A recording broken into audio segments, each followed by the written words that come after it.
아빠와 함께하는 세계사 제16장 팽창하는 미국. 서부로 가는 미국 사람들. 미국 스페인 전쟁이 터지기 얼마 전에 너의 가족이 미국 동부 펜실베니아 주에서 살고 있다고 쳐볼까? 너는 내 가족이 언제까지나 그곳에서 살 거라고만 생각하고 있어. 그런데 내 아버지가 일거리를 구하기가 어려워졌어. 어느 날 걱정이 태산인 너의 부모님이 저 멀리 서부에 가면 광활한 땅에서 새로운 삶을 시작할 수 있다는 소문을 듣게 되었어. 그래서 내 부모님은 짐을 꾸려가지고 북아메리카 대륙 저쪽 끝에 있는 오리건 주에 가기로 결심했어.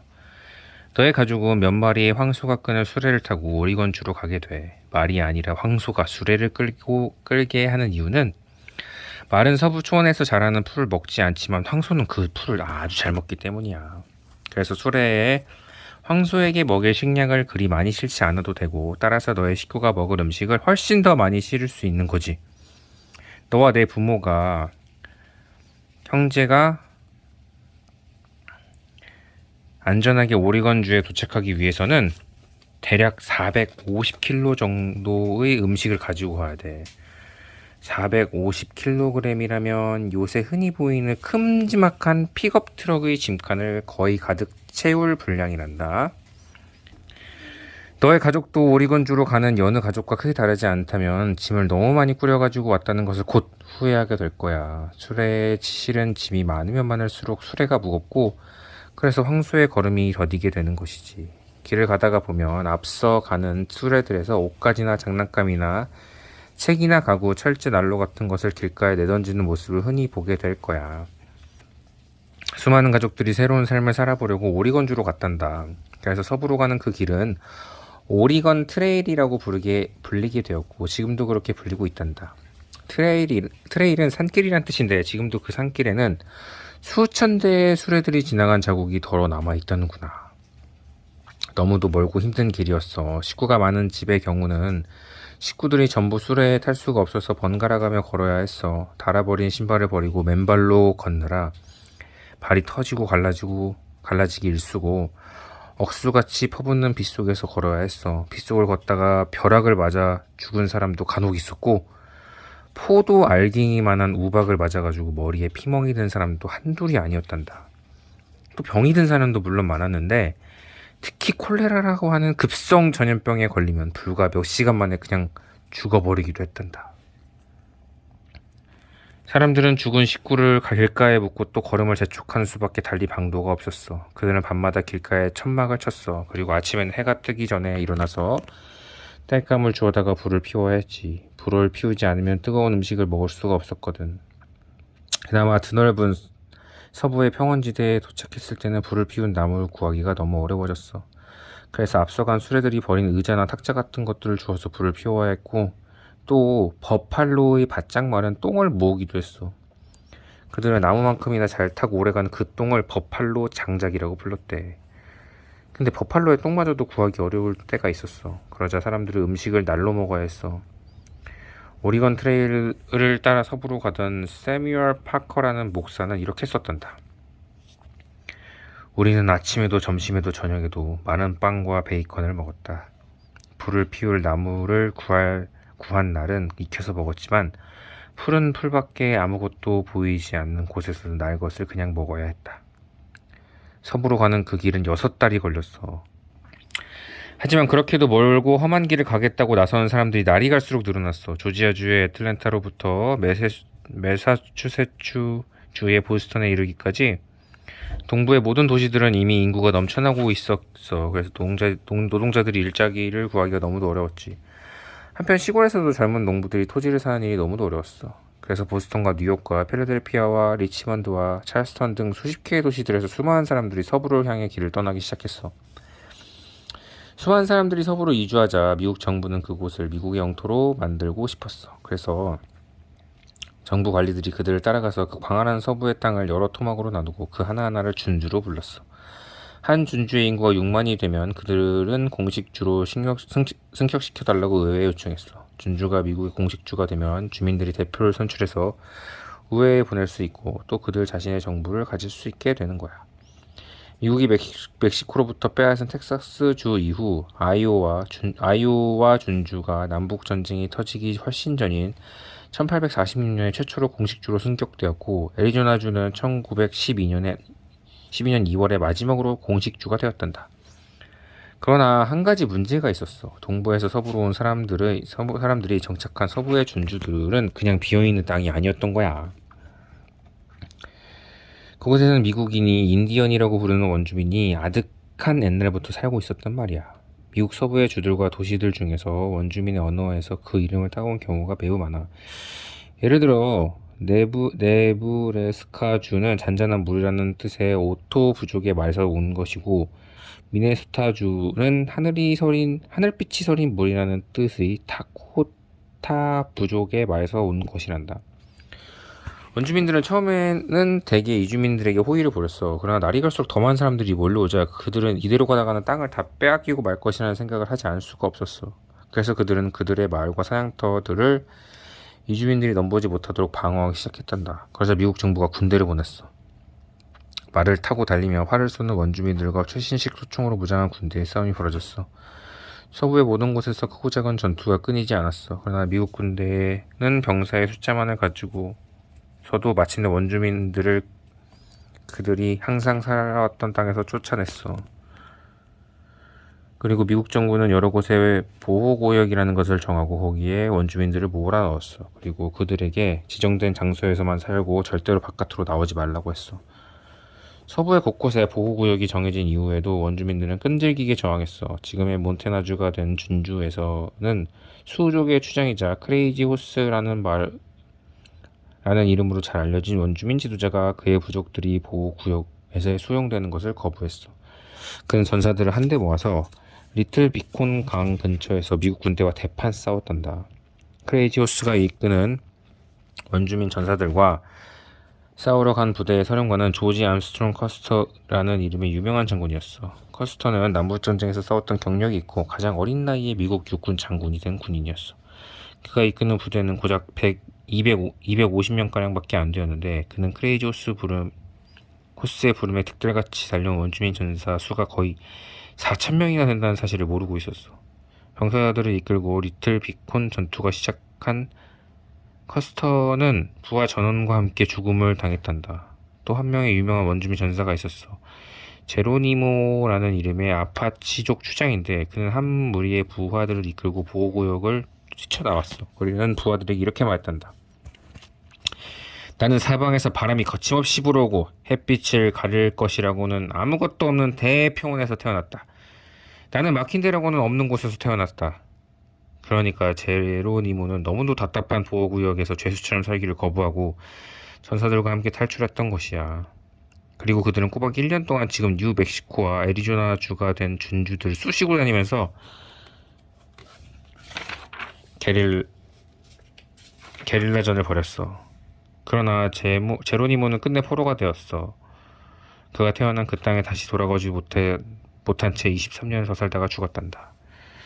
미국 서부는 더 이상 원주민들의 땅이 아니었어. 그런데 서부 여러 주들에는 동부에서 온 사람들만 산 게 아니었단다. 전 세계 여러 나라에서 그곳으로 수많은 사람들이 몰려왔던 거야. 스웨덴에서 온 사람들은 노스다코타주와 사우스 다코타주로 갔어. 아일랜드에서 온 사람들은 몬태나주로 갔고 중국에서 온 사람들은 캘리포니아주에 정착했어. 이제 미국은 광활한 북아메리카 대륙의 거의 절반을 차지한 거대한 나라가 되었어. 서부의 평원에서 곡식을 경작하는 농부들과 소를 먹이는 목축업자들은 밀과 옥수수, 고기를 동부의 도시 사람들에게 가져다가 팔기 위한 길이 필요해졌어. 그래서 사업가들이 대륙을 동서로 가로지르는 철도를 놓기 시작했어. 그리고 오래지 않아서 무리를 지어 평원을 배회하던 거대한 버팔로 떼가 사라지기 시작했어. 이주민들이 버팔로를 닥치는 대로 쏘아 죽였기 때문이야. 기차를 타고 가다가 철길을 건너는 버팔로들이 신이 나서 환호성을 질러대며 쏘아 죽이는 광경이 곳곳에서 벌어졌어. 버팔로 빌 코디라는 별명으로 불린 유명한 무복자인 군인이 있었는데 한 해에 그가 쏘아 죽인 버팔로가 4만 마리도 넘었기 때문에 그런 별명을 얻게 되었어. 버팔로는 멸종 위기에 처한 동물이 되었어. 지구상에서 다시는 볼 수 없는 동물 중 하나가 된 거야. 그리고 미국 서부의 모습도 영영 변했다. 주식 자선사업가 무법자. 내가 초콜릿 사탕을 만들 줄 아는데 그 솜씨가 보통이 아니라고 치고 이야기를 해보자꾸나. 넌 아침에 일어나서 일을 하기 시작해. 코코아 가루와 설탕과 버터와 우유를 그곳에 넣고 섞어. 그 그릇을 난로에 올려놓고 걸쭉하고 뻑뻑해질 대로 주걱으로 젓겠지. 그리고 뜨끈해진 초콜릿 반죽을 사탕 틀에 붓는 거야. 그 다음에 사탕 위에다가 마시멜로나 땅콩이나 버터스카치 같은 것을 얹어. 사탕이 식으면 흰 초콜릿을 입히기도 하고 캐러멜을 붓기도 해. 이제 사탕을 만드는 일이 끝났어. 너는 사탕을 접시에 담아가지고 거리에 나가 사탕 사세요 라고 외치며 돌아다녀. 그러면 이웃 사람들이 나와서 한 개 300원씩 내고 사탕을 사는 거야. 이고 사탕을 다 팔고 집에 돌아와서 돈을 세어보니까 내일 또 사탕을 만들 재료를 사고도 돈이 남고, 그날 내가 먹을 것을 사고서 또 남아서 내가 늘 갖고 싶었던 신발까지도 한 켤레 살 수 있었어. 그런데 이번에는 어떤 사람이 초콜릿 사탕 공장을 세웠다고 가정해볼까? 10명의 일꾼이 10개의 거대한 통에다가 재료를 달아서 넣어. 하지만 재료를 젓는 일은 일꾼이 아니라 기계가 맡아. 거대한 통에 가득한 반죽을 사탕 틀에 붓는 일도 기계가 맡지. 그런 다음 또 다른 10명의 일꾼이 땅콩이나 마시멜로나 버터스카치 같은 것을 얹어. 사탕이 식으면 틀이 저절로 뒤집어져서 컨베이어 벨트 위에 사탕을 쏟아 넣어. 그러면 2명의 일꾼이 깨진 사탕들을 골라내고 남은 것들을 예쁜 상자에 넣어서 포장을 해. 공장 주인은 엄청나게 많은 초콜릿 사탕을 만들어서 팔기 때문에 코코아와 설탕, 우유, 버터 같은 재료도 엄청나게 많이 사들여야 해. 그래서 그는 재료를 공급하는 사람과 특별 계약을 맺어서 내가 사는 값보다 훨씬 싼 값의 재료를 사들이게 돼. 또 작업의 일부를 기계가 맡기 때문에 공장 주인은 너보다도 훨씬 더 많은 사탕을 만들어낼 수 있고, 순전히 사람의 노동력만 쓸 때보다 임금으로 나가는 돈도 훨씬 적어. 그뿐만이 아니라 너는 사탕 한 개에 300원을 받아야 했지만 공장 주인은 고작 100원만 받고 훨씬 높은 이익을 남기게 돼. 그래서 어느 날 내가 또 사탕을 팔려고 거리로 나가보니까 사람들이 내가 파는 사탕은 거들떠보지도 않고 공장에서 나온 값싼 사탕으로만 몰리는 거야. 너는 사탕을 단 한 개도 팔지 못해. 그렇다고 해서 내가 사탕값을 내릴 수도 없어. 한 개에 100원만 받아 가지고는 늘 탐을 내었던 신발은커녕 그날 먹을 음식도 살 수 없고, 또 내일 사탕을 만들 재료는 더더욱 살 수가 없기 때문이야. 너는 어떻게 해야 할까? 너는 초콜릿 사탕을 만들어서 파는 일을 단념하고 공장에 취직할 수밖에 없어. 공장에 취직을 하면 너는 하루 종일 그냥 사탕 위에 땅콩을 얹는 일만 해야 돼. 아무리 땅콩을 많이 얹는다고 해도 내가 받는 시간당 임금은 늘 똑같아. 내가 열심히 일한 덕분에 공장 주인은 처음에 기대했던 것보다 사탕을 더 많이 만들어서 그 해에 이익금이 1000만 원이나 되었지만, 내가 더 벌어다 준 이익금은 너에게는 단 한 푼도 돌아오지 않는 거야. 이야기가 이걸로 끝나는 게 아니란다. 공장 주인이 어느 때 곰곰이 생각을 해. 반죽통과 컨베이어 벨트를 10개씩 더 들여놓으면 설탕을 훨씬 더 만들 수 있겠지? 그러자면 지금 내가 가진 돈은 300만 원이 부족해. 하지만 반죽통과 컨베이어 벨트를 더 들여다 놓기만 하면 300만 원 정도는 금방 벌어들일 수 있을 거야. 그런데 300만 원을 어떻게 구하지? 그래서 생각 끝에 공장 주인은 부자인 새 친구를 찾아가기로 해. 새 친구를 찾아가서 100만 원씩만 빌려주면 연말에 가서 이익의 10분의 1씩을 나눠 주겠다고 말하는 거야. 새 친구가 가만히 들어보니까 귀가 솔깃했어.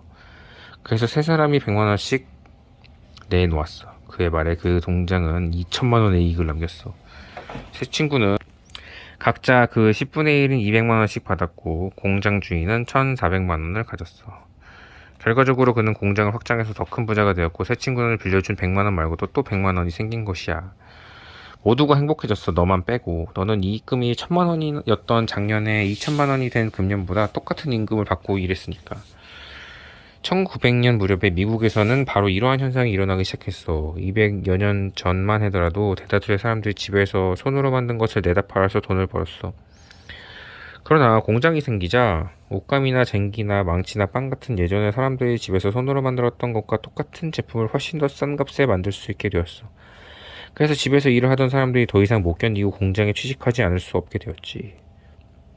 공장 주인들은 기계를 더 들여놓고 일손을 더 고용하고 더 큰 건물을 지으려고 했어. 그래서 그들은 투자자라고 하는 부자들에게 우선 돈을 빌려주면 나중에 연말에 가서 이익금의 일부를 나누어 주겠다고 제의했어. 이 이익금에서 나누어 갖는 몫을 주식이라고 하는데 당장 쓰지 않을 큰 돈을 가진 부자들이 주로 주주가 되었어. 우리가 앞에서 했던 그 이야기에서 초콜릿 사탕 공장 주인에게 돈을 쥐어줬던 그 세 친구는 주식을 샀던 거야. 그리고 그들은 주주가 되었기 때문에 그의 말에 그 공장의 이익금을 일부를 가지게 된 것이지. 그 초콜릿 사탕 공장은 이제 한 사람의 소유가 아니라 나중에 이익금을 배당받을 권리를 가진 여러 사람의 공동 소유한 주식회사가 되었어.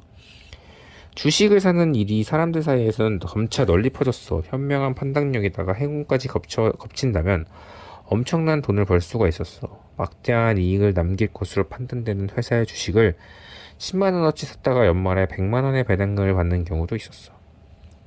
물론 100만 원을 투자했다가 고작 10만 원이 남는 경우도 물론 있었지.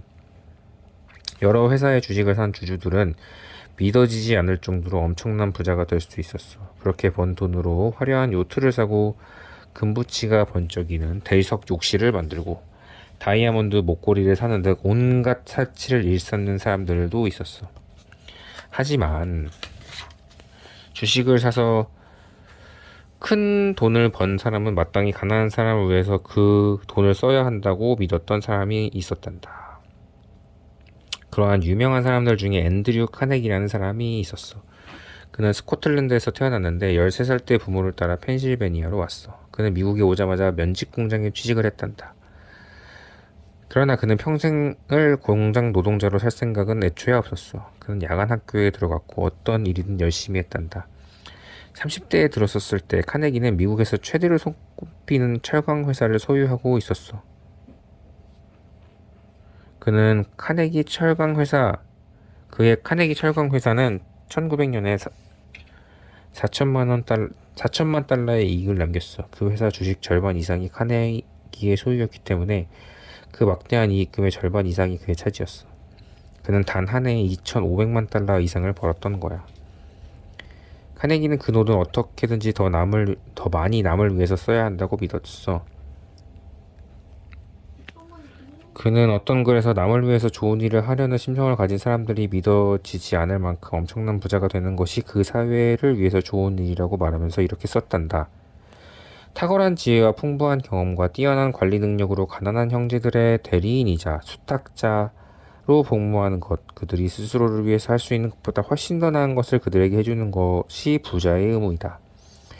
다른 말로 하자면 카네기는 평범한 사람이 부자가 되면 돈을 가치 없이 써버리고 말지만 엄청난 돈을 벌 만큼 똑똑한 사람이라면 그 돈을 쓰는 데에서 남다른 철학을 가질 것이고 그래서 인류를 위해서 이익이 되는데 돈을 쓰려고 할 것이라고 믿었던 거야. 그래서 그는 돈을 현명하게 쓸 능력이 없는 사람은 부자가 되지 말고 가난하게 사는 편이 사회를 위해서 훨씬 더 좋은 일이라고 생각했어. 자신의 안락만을 위해서 돈을 쓰는 부자가 대체 사회를 위해서 무슨 소용이 있겠냐는 것이었지. 카네기는 이러한 믿음을 실천했어. 그는 평생 동안 3억 5천만 달러를 대학교의 장학금, 도서관, 과학 연구를 비롯한 여러 가지 좋은 뜻을 가진 사업들에 기증했단다. 그는 그러한 자신을 일컫기 위해서 자선사업가라는 말을 만들기도 했는데 이것은 자기가 번 돈을 남을 위해서 쓰는 사람이란 뜻이야. 그러나 그의 태도와 행동이 모든 사람들에게 환영받지 못했어. 가난한 사람은 부자보다 지혜도 모자라고 능력도 모자란다고 보는 카네기의 생각이 엉터리라고 생각하는 사람들도 많았던 거야. 또 어떤 사람은 카네기가 부자가 될 수 있었던 것은 순전히 그가 자기의 철강회사에서 일한 사람들에게 임금을 쥐꼬리만큼 주고 이익금을 자기 혼자 거의 몽땅 차지했기 때문이라고 생각했어. 그들은 카네기도 수많은 노동자들이 흘린 땀의 결실을 가로챈 다른 수많은 부유한 주주들과 조금도 다를 게 없는 일개 무법자에 지나지 않는다고 생각했단다. 끝.